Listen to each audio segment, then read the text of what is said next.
Hariom. Knowledge plus channel में हम सभी विद्यार्थियों का स्वागत करते हैं। आज हरिओम अनमोल वचन की ये क्लास नंबर 296 क्लास है और हर क्लास में हम विचारों के unorganised non technical informal stuff के माध्यम से ये प्रयास करते हैं कि आपको वो जानकारी दी जाए, वो बातों की जानकारी दी जाए ताकि आप अपने जो जीवन का उद्देश्य आपने तय किया है उसको सही समय पर प्राप्त कर लें। आज इस टॉक में हम बात करें चेंज के बारे में। इस संसार में जो हमारा भाग्य है, हमारा भाग्य हमें जिस दिशा में ले जाना चाहता है, ये जीवन की बड़ी कठोर और रियल सच्चाई है। इस पूरे वर्ल्ड के अंदर हमारा भाग्य हमें जिस दिशा में ले जाना चाहता है उस दिशा में वो 3 तरह से हमें चेंज ओवर करने के लिए प्रेरित करता है। हमारा भाग्य कहता है कि आपके शरीर में चेंज होना चाहिए, तो हमारे शरीर में चेंज होता है। हमारा भाग्य कहता है कि आपके विचारों में चेंज होना चाहिए, तो हमारे विचारों में चेंज होता है। हमारा भाग्य कहता है कि आपके एक्शन परफॉर्म करने की नीति में चेंज आना चाहिए, तो चेंज होता है। हमारा भाग्य हमें उन कर्मों को करने के लिए ऑटोमेटिक प्रेरित करता है जो हमारे भाग्य में है। ये जीवन की बड़ी जबरदस्त वास्तविकता है। हमने पिछली टॉक में या उससे पिछली टॉक में एक क्वेश्चन पुट किया था जिसका आंसर हम इस टॉक में देने का प्रयास करेंगे। लेकिन किसी भी क्वेश्चन का आंसर जो हम आपको दे रहे हैं हरिओम नॉलेज प्लस के प्लेटफॉर्म पे, हम किसी तरह से भी आपको बाउंड नहीं करते कि किसी भी क्वेश्चन का जो आंसर है वो जो हम दे रहे हैं उससे आप सहमत हों, इस बात के लिए हम आपको बाउंड नहीं करेंगे।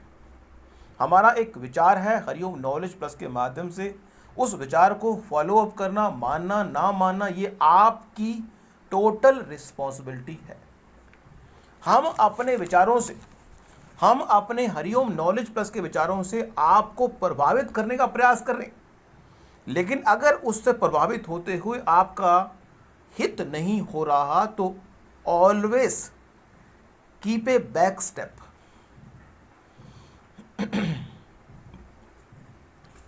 तो हमारा भाग्य हमें फिजिकल चेंज करने की बात करता है।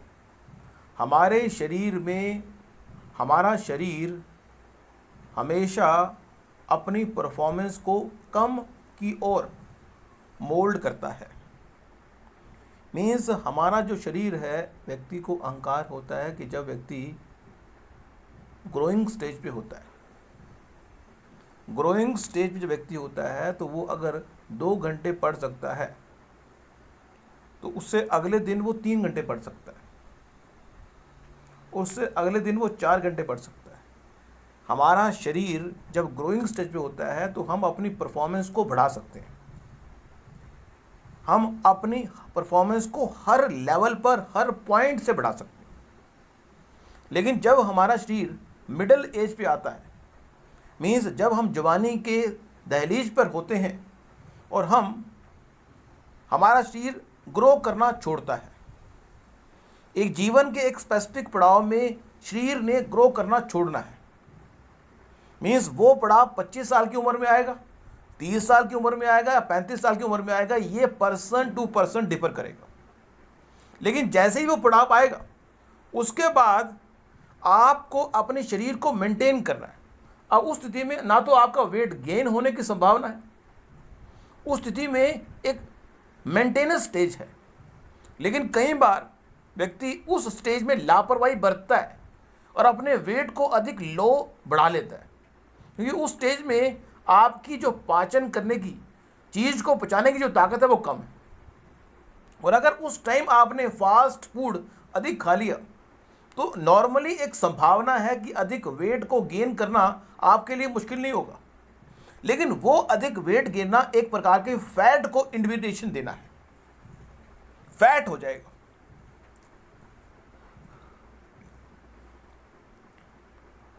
तो जीवन के दूसरे पड़ाव में हमारी जो परफॉर्मेंस होती है,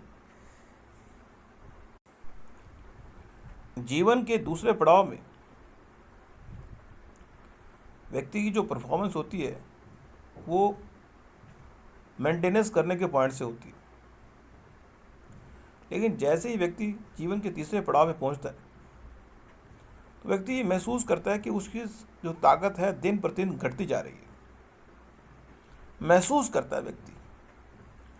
अब हम आपको अगर डीमोटिवेट ना करना चाहें तो हम ये कह सकते हैं कि आप मन के माध्यम से, मन के विल पावर के माध्यम से शरीर की जो ताकत है, शरीर को ओवरटेक करने का काम भी कर सकते हैं। कई लोग करते भी हैं, वो कहते हैं कि मन से मैं नहीं हारूंगा, शरीर से चाहे मैं हार जाऊं। लेकिन फिर भी एक स्पेसिफिक टाइम के बाद शरीर जो है वो क्षमता उसमें नहीं होती जो उसमें पहले होती है। लेकिन भगवान की इतनी अद्भुत माया है कि जब शरीर काम करना छोड़ देता है तो आपको कोई भी काम अगर करना हो तो लाखों करोड़ों नौकर के रूप में होते हैं, तो आप अपने ऑर्डर के माध्यम से भी अपने काम करवा सकते हैं। एक पॉइंट ऑफ व्यू बताया। तो जीवन में वो पड़ाव भी आएगा, डायलॉग दे रहे हैं आपको, जीवन में वो पड़ाव भी आएगा जब अपना ही सामान उठाना मुश्किल हो जाएगा। इससे पहले कि जीवन में वो पड़ाव आए जिससे कि अपना सामान ही उठाना मुश्किल हो जाए, हमें क्या करना होगा? हमें सिर्फ इतना करना होगा कि अपने सामान से मोह को हटाएं, सामान को डिस्ट्रीब्यूट करें और कम सामान में ही जीवन की गाड़ी को चलाएं। जिस तरह से ये एक स्वाभाविक प्रक्रिया है, जब इस संसार में आप आए तो कोई सामान आपका नहीं था, ये शरीर था और शरीर के अस्तित्व के बारे में भी पता नहीं था आपको। लेकिन जैसे ही यहाँ पे घर में माँ बाप ने आपको अस्तित्व दिलाया कि आप हो, आप कुछ कर सकते हो, आपके पास हाथ हैं, पैर हैं, भगवान ने मुंह दिया बोलने के लिए। जिस तरह से शरीर जब इस संसार में आता है तो दूसरा व्यक्ति उसको डेवलप करने के लिए हमें सहारा देता है, उसी तरह से अगर बाय डिफ़ॉल्ट शरीर के डिक्लाइन की बात करें तो वही अवस्था अगर आए तो आप महसूस कर सकते हैं कि ऐसी अवस्था अगर आ जाए तो क्या होगा। एक बच्चे को पालते हुए माँ बाप बड़ा हर्ष अनुभव करते हैं, लेकिन एक बूढ़े व्यक्ति को जब उसको एग्जीक्यूट करना हो बच्चे की तरह तो बड़ा मुश्किल महसूस होता है कि हम एक बूढ़े व्यक्ति को कैसे बच्चे की तरह एग्जीक्यूट करें, क्योंकि बच्चे को हमने क्रिएट किया है, माँ बाप ने हमें क्रिएट किया है। तो बड़ा माँ बाप का बच्चे के प्रति, बच्चे का माँ बाप के प्रति जो प्यार है वो चीज़ उस समय रिफ्लेक्ट होती है कि क्या होगा।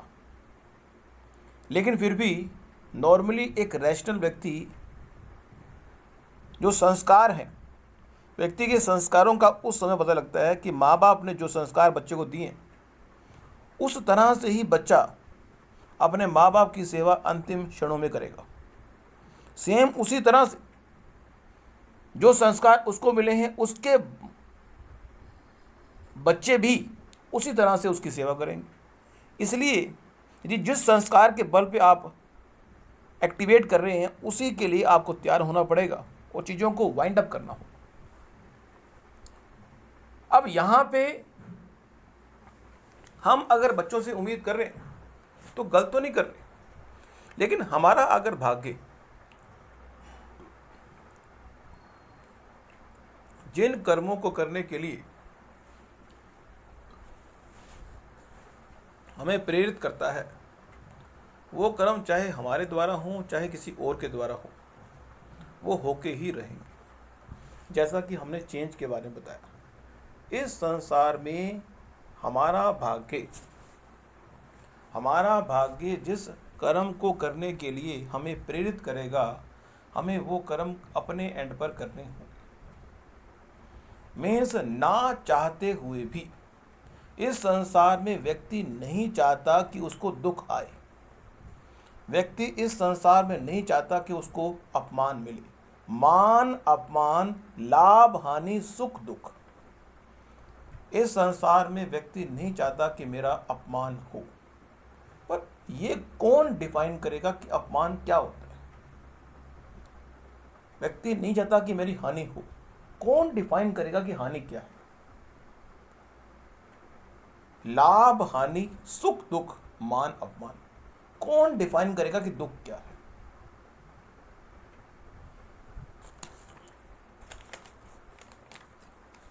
तो इस टॉक का मोटो ये है कि आपका जो भाग्य, हमारी टॉक में कभी हम भाग्य को अधिक फोकस करते हैं तो कभी कर्म। लेकिन अगर जीवन की सच्चाई देखी जाए तो भाग्य जो है वो हमारे कर्मों द्वारा ही क्रिएट किया गया है। जो भाग्य है हमारे कर्म द्वारा ही क्रिएट किया गया है। अगर भाग्य हमें कोई काम करने के लिए प्रेरित कर रहा है तो इसका मतलब हमने कोई ऐसा कर्म किया जिसके लिए भाग्य हमें बाउंड कर रहा है कि ये काम करो। इस संसार में कई काम व्यक्ति करना नहीं चाहता, लेकिन फिर भी उसको करने पड़ते हैं। उसका भाग्य कहता है ये काम आपको करना है, आपको इन कामों के लिए ही भेजा गया है। यदि आप अपने मन से इन कामों को नहीं करेंगे तो मैं ऐसा सर्कमस्टांस पैदा करूंगा कि आपको काम करना पड़ेगा। अगर किसी व्यक्ति के जीवन में भाग्य में 25 जगह काम करना लिखा हुआ है और व्यक्ति एक जगह काम करना चाहता है, तो भगवान ऐसा सर्कमस्टांस पैदा करेगा कि उसको 25 जगह काम करने के लिए या तो उसकी नौकरी में ऐसा व्यवस्था करेगा कि नौकरी पे फायर होना पड़ेगा। मीन्स उसका भाग्य पहले से लिखा हुआ है। हम अपने टॉक में बता दें कि इस संसार में व्यक्ति को अपने कर्मों पे ध्यान देना है, सिर्फ कर्मों पे ध्यान देना है। अगर हमने अपनी क्वेश्चन पुट किया था कि अगर एक व्यक्ति को भगवान कहे कि मैं आपको करोड़पति बनाना चाहता हूँ और 55 साल की उम्र में या 56 साल की उम्र में आप करोड़पति बनेंगे, ये चीज़ 25 साल की उम्र के बच्चे को बता दी जाए और ये कह दिया जाए कि आपकी उम्र 25 साल है और आप 56 साल की उम्र में करोड़पति, इस संसार में करोड़पति बनेंगे। अब 25 साल से अगर काउंट किया जाए, 35 भी है, 45 भी है और 30 साल। अगर किसी व्यक्ति को ये बता दिया जाए कि आपकी उम्र 25 साल है और 55 साल की उम्र में आप करोड़पति बनेंगे, क्योंकि इस संसार में हर व्यक्ति जो कर्म करता है तो या तो वो कहता है कि मुझे पैसा मिलेगा तो मैं काम करूँगा, लेकिन अगर उसको ये बात क्लियर कट बता दी जाए कि 55 साल की उम्र में आप करोड़पति बनेंगे तो उसके काम की गति बढ़ेगी या कम होगी, वो काम के प्रति लगाव दिखाएगा या नहीं दिखाएगा। या उसको ये कहा जाए कि आपकी 35 साल की उम्र में करोड़पति बनने का योग है कि आप 35 साल की उम्र में करोड़पति बनेंगे। मीन्स अगर भविष्य में एक पॉजिटिव एस्पेक्ट बता दिया जाए तो हमारे कर्मों पर उसका प्रभाव पड़ता है, पॉजिटिव या नेगेटिव। इसीलिए भगवान ने भाग्य को अपने पास छुपा के रखा। नॉर्मली हम इस चीज़ को समझने के लिए, हमने पहले भी अपने टॉक में कहा था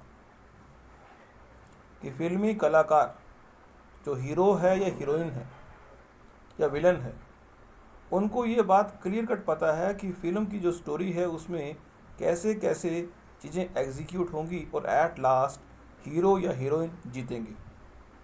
लेकिन उसके बावजूद भी फिल्म को एक्ट करते हैं इतने कॉन्फिडेंस के साथ कि ऑडियंस को ये महसूस होता है कि वो पूरे एकाग्रता के साथ फिल्म में एक्ट कर रहे हैं।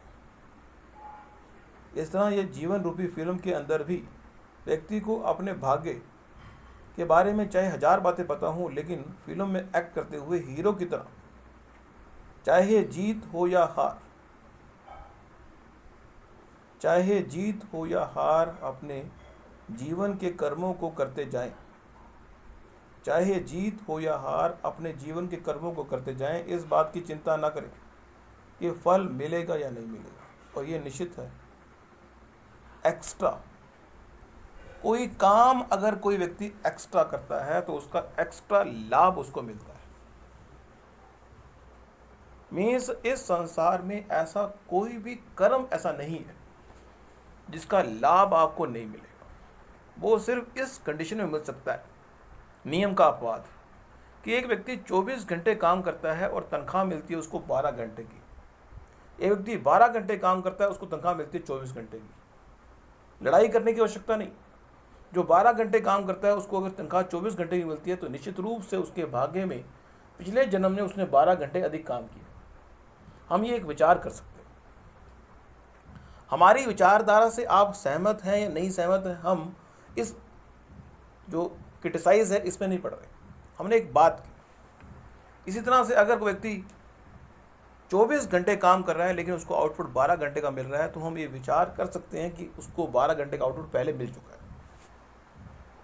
एक तीसरा बिहेवियर ये है कि आप 24 घंटे काम करें या 12 घंटे काम करें, जितने घंटे आप काम कर रहे हैं उसका आउटपुट आपका ब्याज सहित इकट्ठा हो जाए। ये एक आशावादी दृष्टिकोण भी है कि आप अगर 24 घंटे काम करेंगे तो उसका लाभ आपको मिलेगा ही मिलेगा, ब्याज सहित उसका लाभ इकट्ठा हो रहा है। आप अपने कर्मों के फल से बच नहीं सकते, मिलना है, तय है, और इस जन्म में ही भगवान उसका एहसास करा देगा।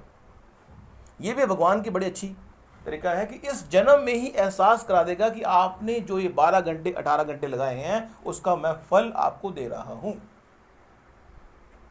इसलिए भगवान का गीता में ये कहना कि कर्म करो, फल की इच्छा छोड़ दो, उसका उद्देश्य यही है कि आप कर्म को कॉन्फिडेंस के साथ करो। बस इस बात की चिंता छोड़ दो कि फल कितना मिलेगा, फल मिलना तय है। ये चीज एस्ट्रोलॉजी के जो एस्ट्रोलॉजर हैं वो भी कहते हैं कि जो हमारा फल है वो रिजर्व है। कर्मों के फल का खाता मिलेगा मिलेगा, चाहे अच्छा कर्म हो चाहे बुरा कर्म हो। Thank you so much for listening. और आज की इस टॉक में थोड़ा सा हमने बात की भाग्य के ऊपर, कर्म के ऊपर, और अपने कर्मों पे ध्यान दें, और जिस दिशा में भाग्य आपको ले जाना चाहता है उस दिशा में वो लेके जाएगा। Don't worry, always be transplant, reform करने के लिए, ट्रांसप्लांट करने के लिए तैयार रहें। Thank you so much for listening and always supporting Hari Om knowledge plus.